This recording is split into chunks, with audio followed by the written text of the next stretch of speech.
When you think of Syria, you probably think of the Arab Spring, a certain ruler who likes to chemically bomb his own people, and the Syrian Civil War.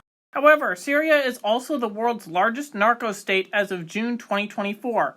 A narco-state is defined as not just a state that conducts and engages in the narcotics trade, but also where most of or all legitimate economic institutions are perpetrated and influenced by the illegal drug trade. The term can also apply to a state that is economically reliant on the illegal drug trade, and Syria definitely checks off every box there. The transnational narcotics trade in Syria is run by associates and relatives of the Syrian dictator Bashar al-Assad.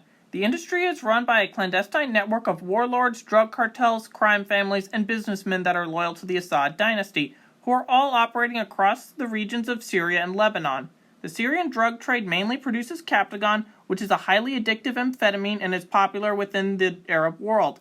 Another major drug which is manufactured and smuggled globally by the Assad regime is hashish, and Syria has also gotten into the crystal meth game with Iran and the Taliban.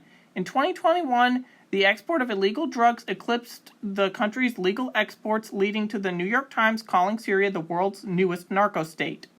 The state of Syria has used the drug trade and specifically the export of Captagon to finance the Assad regime and is consistently listed as the most corrupt state in the Middle East. Syria is presently a narco-state as Captagon brings billions of dollars worth of revenue to the Assad regime and is a large destabilizing factor for the rest of the Middle East, especially towards the Gulf states, as Syria has smuggled Captagon to further their interests via state security forces and its own principal agents. Other Middle Eastern states, such as Iran, have used the drug trade to destabilize their neighbors for various political gains, but the difference is the Assad regime has essentially used the Captagon trade as a bargaining chip and blackmail method to get other Arab states to re-establish relations while Syria remains embroiled in a civil war. Iranian-backed militias, including Hezbollah, are also major players in Syria's drug smuggling operations as their proxies and principal agents. This network extends to warlords and other militias that are loyal to Assad in both Syria and Lebanon, as well as various cartels, criminal groups, and businesses that benefit the Assad family. Hezbollah has been a big partner to Assad in the drug trade and has done a lot of it on their own with other allies around the world, including Los Zetas in Mexico, but Hezbollah's drugs dealings will be saved for another video. But Captagon has been the lifeline for the Assad regime's answer to avoiding sanctions. Syrian President Bashar al-Assad earns as much as $57 billion worth of Captagon to avoid sanctions, and Syria accounts for 80% of the world's total Captagon supply and production. The Captagon trade has also accounted for more than 90% of the Assad regime's revenue. The large profits from the Captagon business are partially used to pay for security forces and mercenaries loyal to the Syrian government for fighting in the civil war, but a lot of it is also pocketed. Unlike other previous narco-states like Panama under Noriega, Syria has industrialized, modernized, and relied on the production and distribution of Captagon to maintain state control over the deteriorating civil war and to evade sanctions.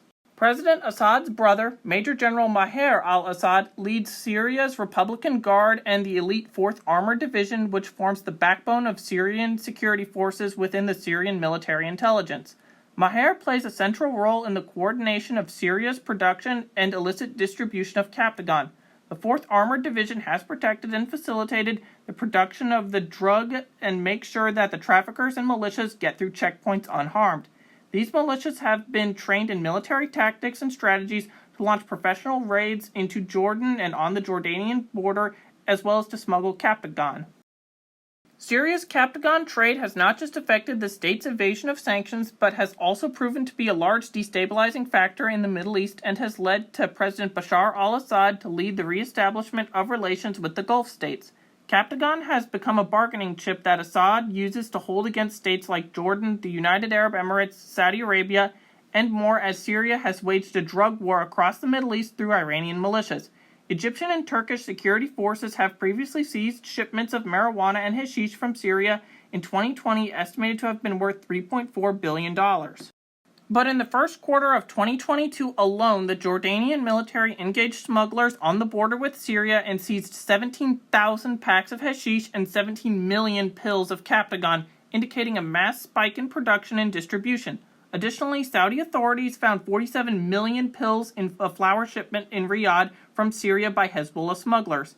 In May of 2023, Jordan accused Iran of using their proxies within Syria to smuggle Captagon into Jordan, as the Iranian-Jordan relations are tense and unstable as a result of Jordan's positive relationship with both Saudi Arabia and Israel, as well as the Syrian civil war where Jordan supports various rebel forces.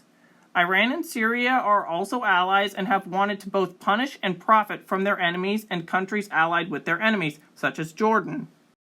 Syria has been flooding the Middle East with Captagon and has been threatening to continue the flow into Europe through Turkey as relations between Syria is soured with the West and Gulf states. Assad is using Captagon as a bargaining chip to reapproach relations, and it has seen some countries move to the path towards reapproachment out of fear of Captagon and the internal destabilization that comes with it. And of course, this does not include all of the Captagon and other drugs that Syria has already poured into Europe through mafia connections and to the US through Mexican cartels via principal agents such as Hezbollah.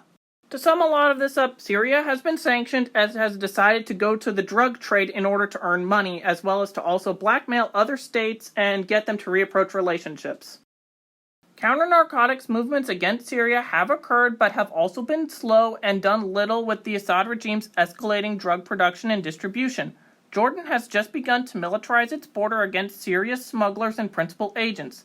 Additionally, in 2023, the US and Britain sanctioned Maher al-Assad and other kingpins for drug trafficking, and the European Union has also sanctioned Maher for war crimes, torture, and of course facilitating the Captagon trade from Syria. There's a lot more angles and aspects to Syria's status as a narco-state, but this was just a brief glimpse into Syria's transnational narcotics trade. Did you know about Syria's massive illegal drug trade? What other narco-states would you like for me to cover? Let me know in the comments, and thank you for watching.